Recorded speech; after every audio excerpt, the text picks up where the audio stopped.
ونستغفره ونستهديه ونعوذ بالله من شرور أنفسنا ومن سيئات أعمالنا فمن يهده الله فلا مضل له ومن يضلل فلا هادي له وأشهد أن لا إله إلا الله وحده لا شريك له وأشهد أن محمدا عبده ورسوله ثم أما بعد. Forgive me, I'm out of breath because I just ran from the basement up to the office, and so if it sounds like I'm panting, it's only because I am panting.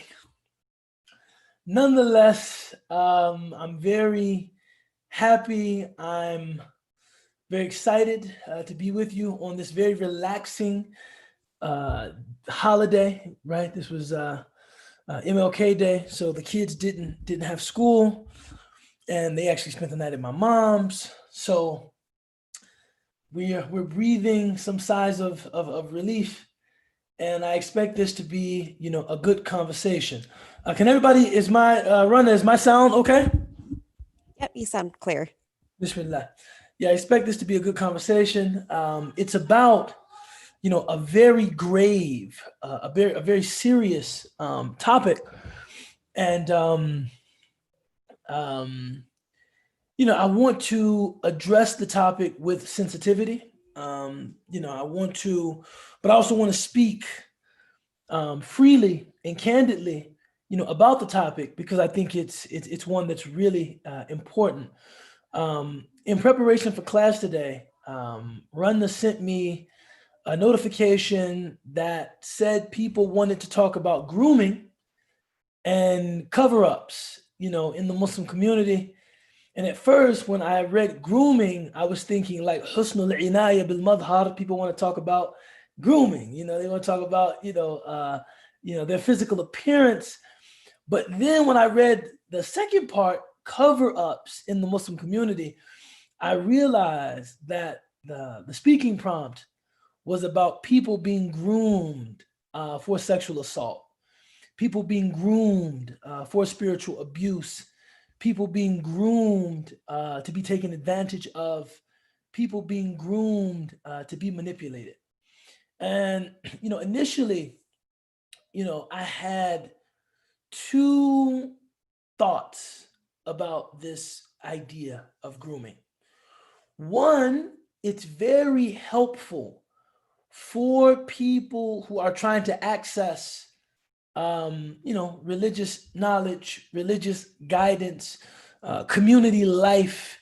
It's very helpful for them to know that if somebody is willing to violate boundaries that are known, that should not be taken lightly. That could be a setup for a much more serious assault, or a much more serious affront to one's space, or one's person, or one's dignity, or one's property, etc.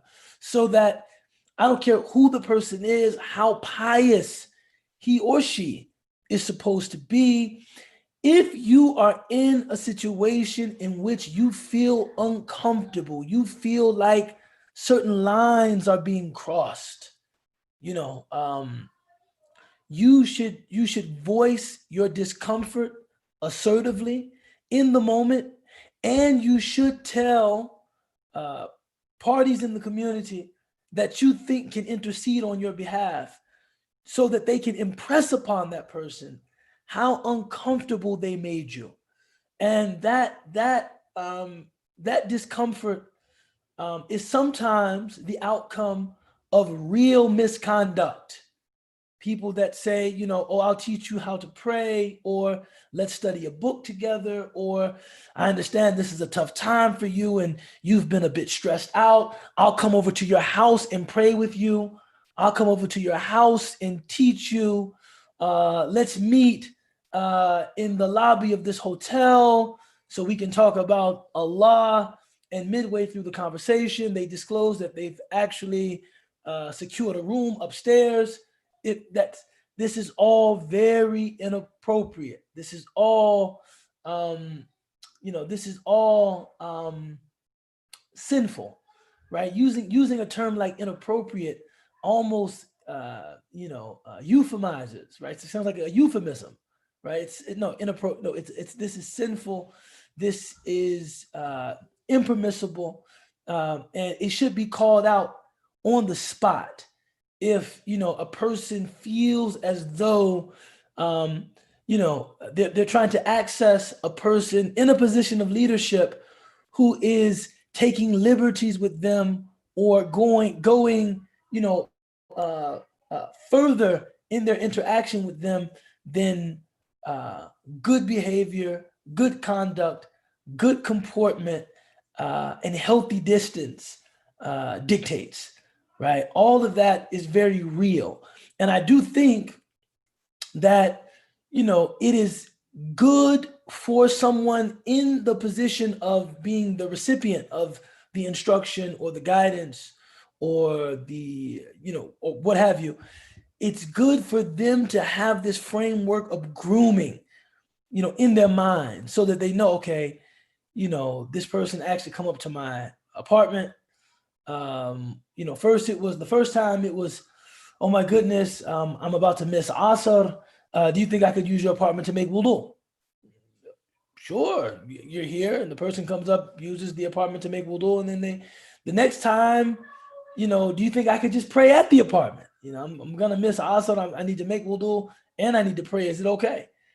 The next time I need to pray, they finish praying, they'll just have a seat on the couch, just taking a load off and just engaging in some small talk, and so on and so forth. I think it's good to think about that first movement. Not that it's necessarily something that one should be concerned about or worried about, or is definitely indicative of a plan of some future misconduct, but it might be good to establish boundaries right there at the beginning. I'm sorry, I don't let anybody into my apartment, but if you would like, I can direct you to a place that has a restroom, or if you're really pressed for time, I can even bring you down some water in a large container with which you could make wudu. That's very possible. But just as a general, not that I think anything untoward about you, but just as a general rule of thumb, I don't allow any men into my apartment, especially if no one else is there with me or will be there with them. It's sometimes very good to establish boundaries, in that way, so as to prevent what might be, an instance of some kind of grooming, right? So that's the first thing. The second thing is I worry about this idea. I worry about this concept of grooming because it almost creates the impression when you talk about grooming, it creates the impression that every moral lapse or every indiscretion or every transgression is pathological in nature. It makes I think, and I, this is one of those things in which I just don't think that all indiscretions or all transgressions or all misconduct occurs in that way. When one says grooming, it makes it, at least the impression I get, is that this is what the person has in mind all along. So that as the person is extending themselves and being apparently cordial and trying to be helpful, that all of this is this kind of methodological closing of the distance so they can commit some transgression. And my issue with that, and that could certainly be true. Some people are pathologically sick in that way. I have no doubt that you have some people that are pathological sex offenders, people that are pathological sexual harassers, no doubt about it. But when you talk about grooming in that way, I think one is one is led to perhaps overlook the person whose intentions might be good, right? And we have to remember, there's a saying, it's a Christian saying. I've never heard this In fact, this might not resonate with Muslims, but they say the path to hell is paved with good intentions, right? That, a person, and this is where for us, believing that Satan is real, knowing that the safeguards of our faith have been put there so that we don't become overly trustful of ourselves, right? You might have, and I believe this only because I've heard firsthand accounts from people that, after being busted for doing something grossly inappropriate, making somebody uncomfortable, this person will swear that when I first prevailed upon this, new sister to Islam, I was actually interested in teaching her how to recite Surah Al-Fatiha, right? I didn't have any, ill intent. I actually thought that, man, what if I was a new Muslim and I'd like somebody to extend themselves to me, or so he thought. And so, I offered to start coming to her. I offered to start meeting her at Starbucks, and we could go over the lessons a bit. Then, as I was doing the lessons, I thought, what would be really helpful for you, right? As I was at Starbucks, still, he has a good intention here, right? And he thinks, what would be really helpful if I could do you have an MP3 player or something, on which maybe she doesn't have the phone. Do you have something on which I could do a voice recording of me reciting the surah, me reciting the chapter? Then you could just listen to that, or if you have like an MP3 player, or you could just listen to that over and over. That might be helpful, right? She said, well, I don't have it with me, but I have it at my apartment. Well, it shouldn't be anything. It probably would take me all of 30 seconds. You go up there, you give it to me. I'll just, in fact, I don't even have to come up. Just give me the MP3 player. I'll just do it in front of your apartment, and then that'll be fine. So then they walk to the apartment. All the while, he really believes that he's not grooming her. He does not believe that he's setting her up for some kind of violation. He actually believes that what he's doing is in his best spiritual interest and hers. Incorrectly, but he believes it. And so he gets there, and then it progresses and goes on and on and on and on. And when the violation occurs, whether it's some kind of, something that was said inappropriately, something that was done inappropriately, I think it is just inaccurate to say that he was grooming her all along. Maybe not. Maybe he wasn't grooming her all along, but there were still boundaries that have been put in place to ensure her safety and his, and he ignored those boundaries. He was willing to transgress those boundaries. Maybe he thought himself to be well-intentioned, but this is why, when we think about, interaction among brothers and sisters, a lot of what we have is just protocol. It's not necessary that there actually be a feeling of attraction, or that there actually be some intrigue or some interest.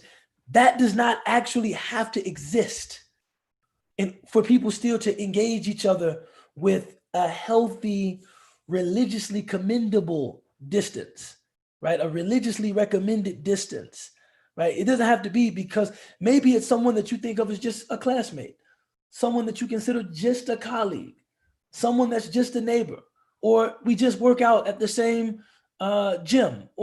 But the reason those, safeguards are in place, in terms of sharing space and being alone together, and, making sure that our conversation remains appropriately cordial, right?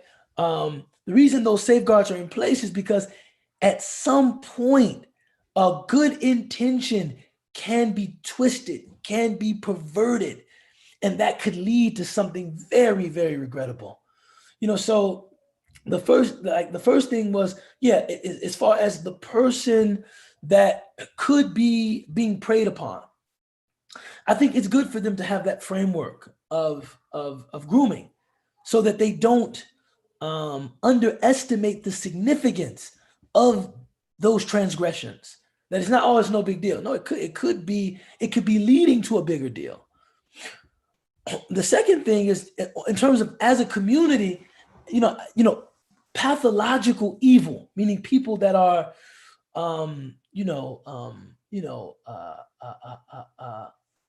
pathologically committed to certain kinds of wrongdoing. Those kinds of people certainly do exist. I don't want you to hear in my response a negation of pathological wrongdoing. Some people are pathologically um, uh, uh, prone, inclined. They have a proclivity toward certain kinds of wrongdoing. But and we have to be careful, and we have to defend against such people, and we have to help such people to defend against their own evil inclination. But some kinds of bad results do not come from premeditated pathological wrongdoing. They actually just come from maybe one trusting themselves too much, or two people not taking seriously the threat that privacy among two people that could presumably be attracted to each other, what that privacy could reveal. I've heard many stories of people who worked together, and both parties, subhanAllah, I've been pulled into some crazy situations saying that we never thought about each other in that way. I was just a Muslim woman with the firm. He was just a Muslim guy with the firm. Our conversation was always above board and very cordial. It was never personal. We always observed, pretty good, distance. How are you? How are things? How's Ramadan? MashaAllah. We went on a work trip together, and this gave us, more time to talk. Once they were consultants. Once we reached the hotel where we would be staying, conversation had been rolling for the entire duration of the trip. So why not talk in the lobby a little bit?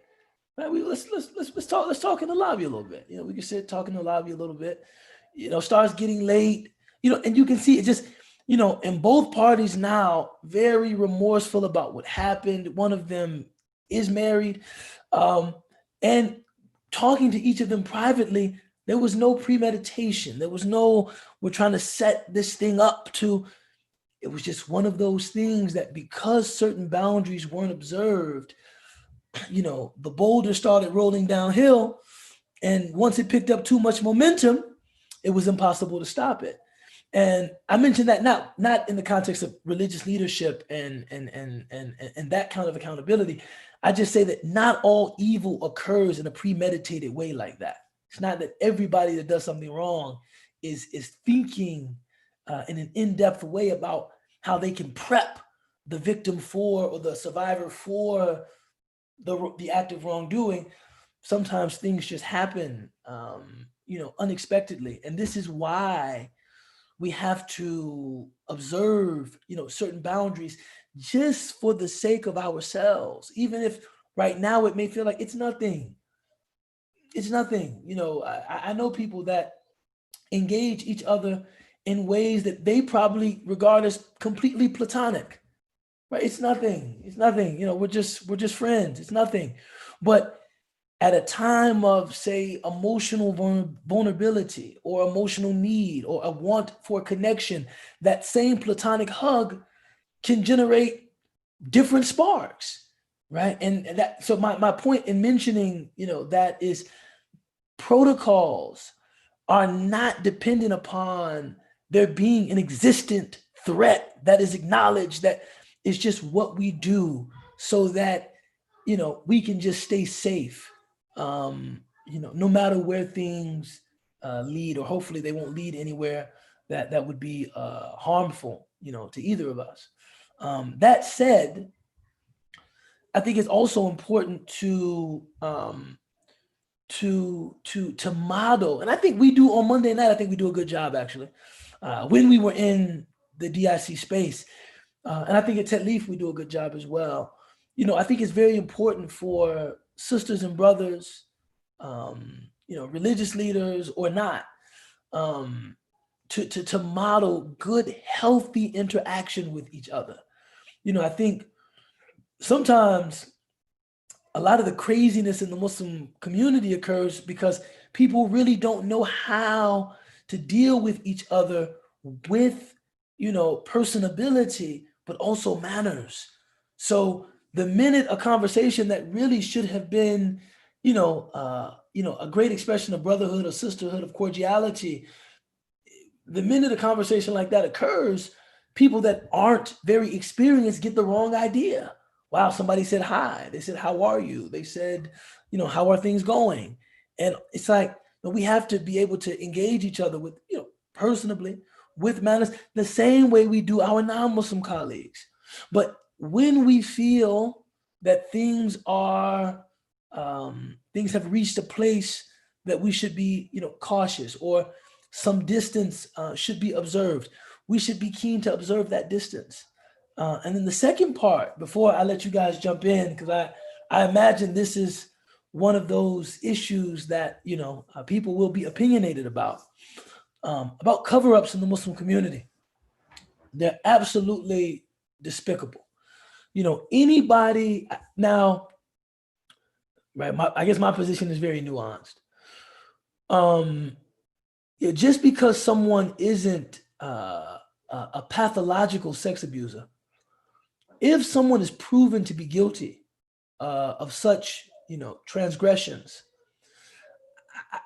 I think either one of two things should happen.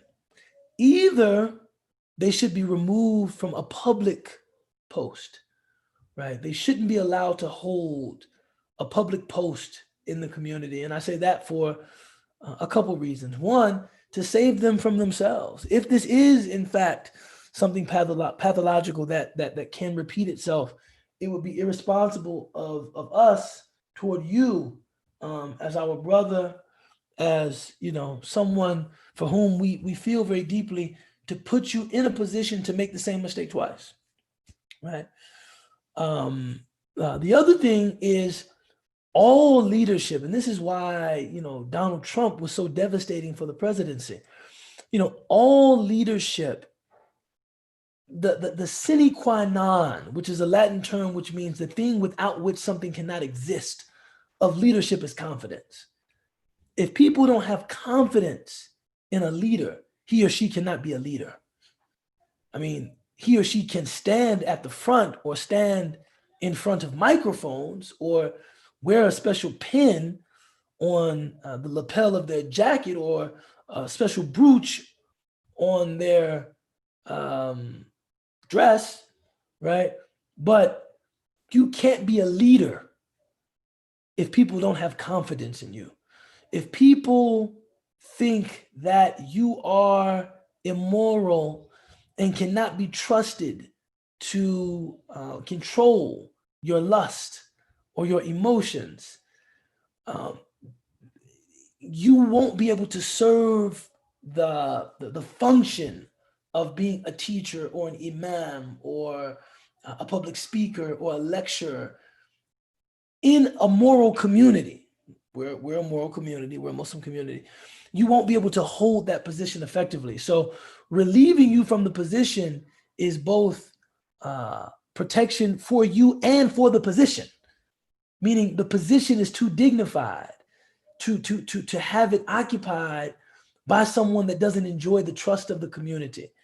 Or if, what concerns me about that first position is, we do believe in redemption, right? We do believe in redemption. We do believe that a person can do something wrong and rectify their condition. A person can do something wrong and purify their heart. If the person is allowed to reassume some position of leadership, it should be some safeguards, some very intentional safeguards should be put in place to ensure you know uh, the confidence of the community that such action is not going to happen again, um, or and rather to ensure the protection of the individual so that such things don't happen again. So one of those things should happen. When you see these cover-ups, in the Muslim community, I really think these cover-ups are about people. I mean, there's a number of things I think going on, behind the scenes when these cover-ups happen. Maybe um, a person is worried about the community losing legitimacy. Like if the community knows of, the leaders' indiscretions, maybe the community will disband. Maybe they think the community is not um, uh, resilient enough to deal with the fact that one of its leaders has engaged in moral transgression, or it could be this wa'iyadu billah, we seek refuge in Allah, kind of this would be the worst case scenario, kind of boys club mentality that, oh yeah, well, these things kind of happen, so it's no big deal. No, it's a huge deal. It's a tremendous deal. And it shouldn't be, brushed aside. It shouldn't be treated with a tepid, limp wristed, tap on the hand. Um, or I'm just thinking out loud, or another very bad scenario is, the person lodging the complaint is not believed. And here I want to I want us to be cautious. I think I understand when people say believe women. I understand that actually. Bismillah, hold on one second. Bismillah. Son, please, son.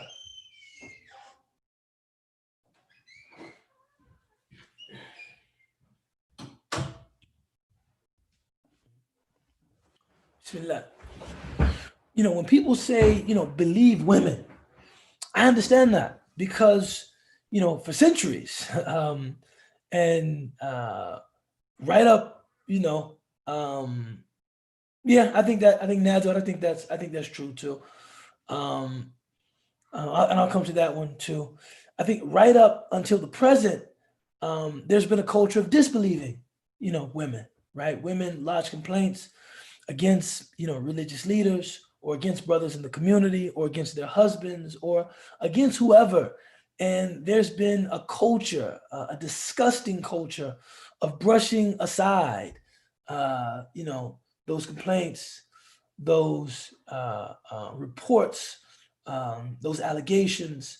And so I think the expression believe women intentionally tilts the pendulum in the other direction. However, and I get that. However, I think it's more effective, rhetorically more effective, to say don't disbelieve women, right? Don't, because a woman is saying something about a religious leader or her husband or whoever, I think it's more effective to say don't disbelieve her, right? Rather, investigate the claim thoroughly, right? Investigate the claim thoroughly. Now, there are different opinions about getting the authorities involved, and I understand both. People who say, hey, look, this is the law of the land. This is the process of administering justice in our society. And so, we turn the case over to law enforcement. No problem with that whatsoever. And for people who say, well, the criminal justice system in America is not a place that I expect justice. And I'd like to see something more community-based, something more restorative, something more ADR, right? Alternative dispute resolution, because I think the criminal justice system is morally bankrupt. I understand that approach too. However, something must be done to redress wrong. I've seen people advocate the no criminal justice system kind of approach, but nothing gets done. I'm not satisfied with that. If you really have some serious qualms about America's criminal justice system, and this is probably a view that tends to be more popular in African American communities, because that's a community that has a historical relationship with America's criminal justice system that lessens its confidence in the criminal justice system. Something still must get done. Don't talk to me and give me all of this theory and the new Jim Crow and Michelle Alexander and 13th, Ava DuVernay's film about the 13th Amendment. And don't talk to me about, all of this theory about the prison industrial complex and what has happened to black males. And, yeah, and Mariam's point is well taken. The religious organizational justice system is equally flawed, if not worse. So don't talk to me about, you're critical of that administration of justice, but then you do nothing. But then nothing happens. There's no redress of wrong. There's no accountability. That as a community, we simply cannot stand for that. Right now, two other points that were raised in the chat that I thought were, very relevant. Sometimes people think it's bad for PR that, if a leader of the Muslim community is guilty of sexual assault, and this is proven or this becomes public, what will that mean for the community? I always say to that, put your trust in Allah. Put your trust in Allah. If harboring someone who is dangerous for our community is something that you've conceptualized as being good for the community, you've invested too much in your cleverness and not enough in God.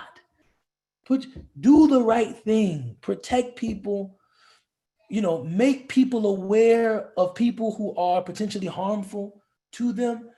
And in terms of, public relations and how the community is seen and the reputation of the community, trust in Allah. Don't allow Satan to convince you that exposing the community to harm is actually protecting the community from harm, because that's actually not true.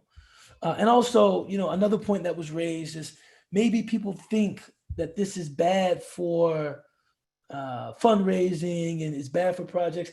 Just trust in Allah. Trust in Allah. Being a board member of a community or just being a member of a community, there is a certain sacred trust, right? And the community must be mature enough to understand that. Hey, look, somebody was guilty of of public wrongdoing. We wanted to make this public.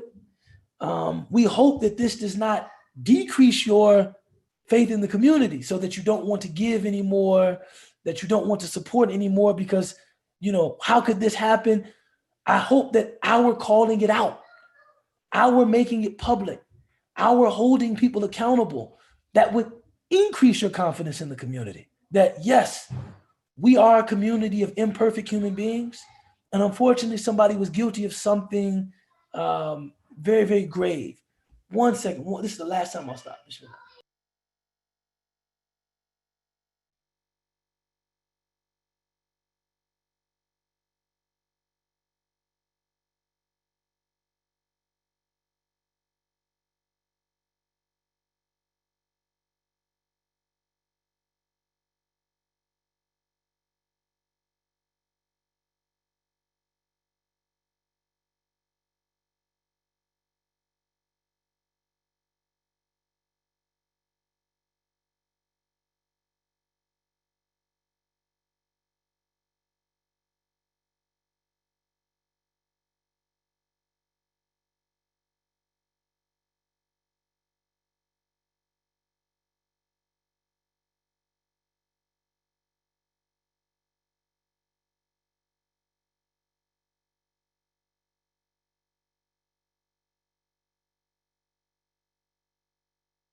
Bismillah.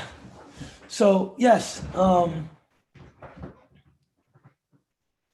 you know, so yeah, anybody who is convincing themselves that, you know, by exposing the community to harm, I'm protecting the community.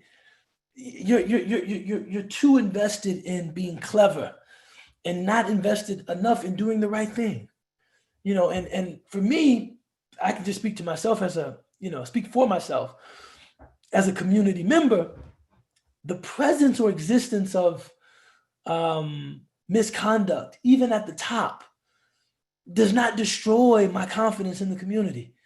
In fact, it being called out, people being held accountable, increases my confidence in my community, because it's not about the leader. It's not about, I think sometimes, we have to make sure that we're not too invested in cults of personality. Charisma is important. And, it's great when you have a person who is very capable and he's very charismatic, and that certainly helps to move the agenda of the community forward. But it's not about that person. It's not about that person. It's about the community. This is about, that person does play a very important role in the community, but the community is not completely identified with the future or present of that person. And that even if that person goes, and this is why I think we have to deepen our commitment to one another, even if that person goes, right? We agree that having that person in the position is harmful and that person must go. The mission of our community doesn't stop. Maybe we'll miss the person's, great sermons. Maybe we will miss their great, weekend workshops and lectures. And maybe it'll be a process trying to find someone who can offer us an approximation of some of those things, or offer us some of those things. But even if we have to do that, we'll get through that as a community, because the mission of the community does not stop with one person, right? In fact, I think the mission of the community is strengthened when we recognize that this person is not fit for this position. And we as a community, we have to keep going. We have to keep moving. We missed the person's sermons. He was a great speaker, very charismatic, connected well with youth. And we'll try to find someone else that can do that. But, for now, the mission of the community, it must proceed. It must go on. And so those are some of my initial thoughts, but I see some things going on in the chat.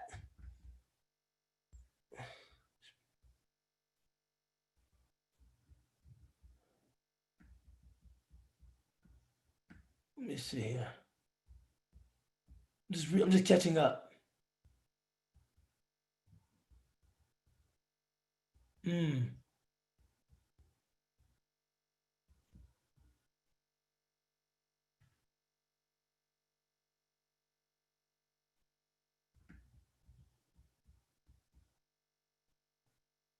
Hmm. Bismillah. No, very, very good points being raised in the chat. I would definitely refer people to the chat. Just speaking to some of the points that I saw there, in terms of covering people's faults. There's a good rule of thumb that I want everybody on the call today to remember when it comes to covering faults. If someone is engaged in some sin and the sin is only harmful to the doer, person is drinking alcohol, person is doing drugs, the person is the person is engaged in some act of wrong. The person is consuming and watching pornography or something like this, right? A person is engaged in some act of wrong, but the harm of the wrong really devolves upon themselves. We cover that person's faults, right? We do satrul uyub. We cover that person's faults. We pray for that person. We give that person, counsel.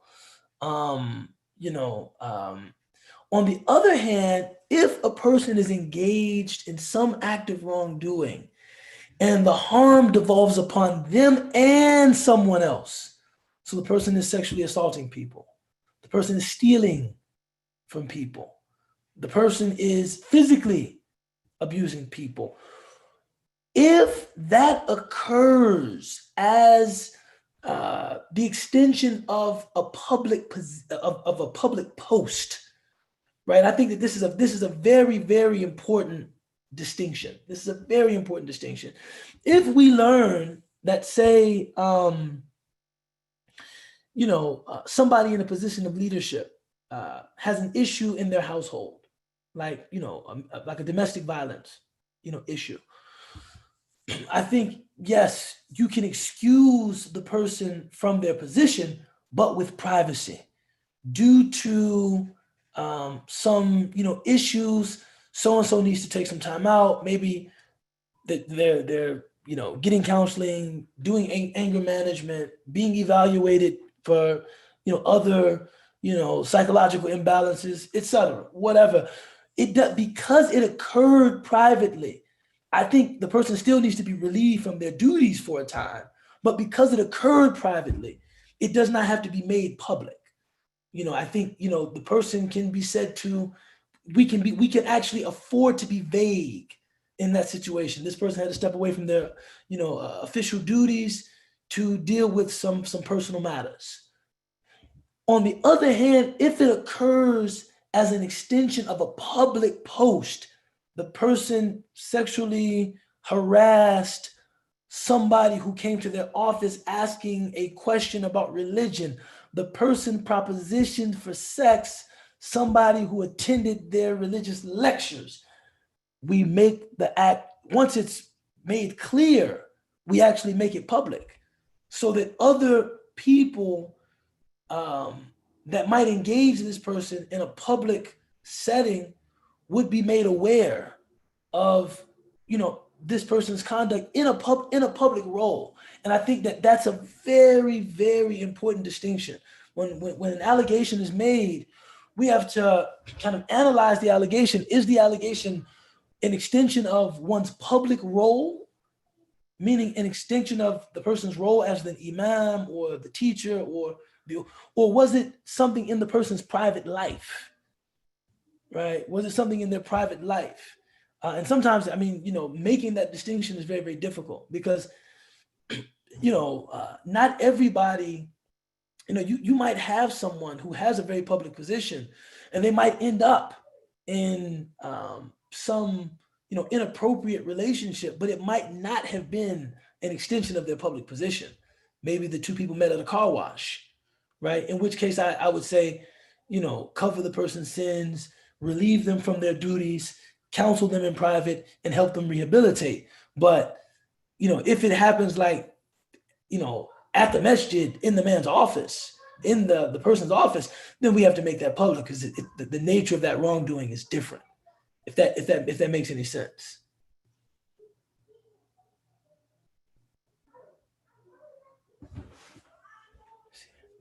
Look, anybody who wants to chime in can chime in.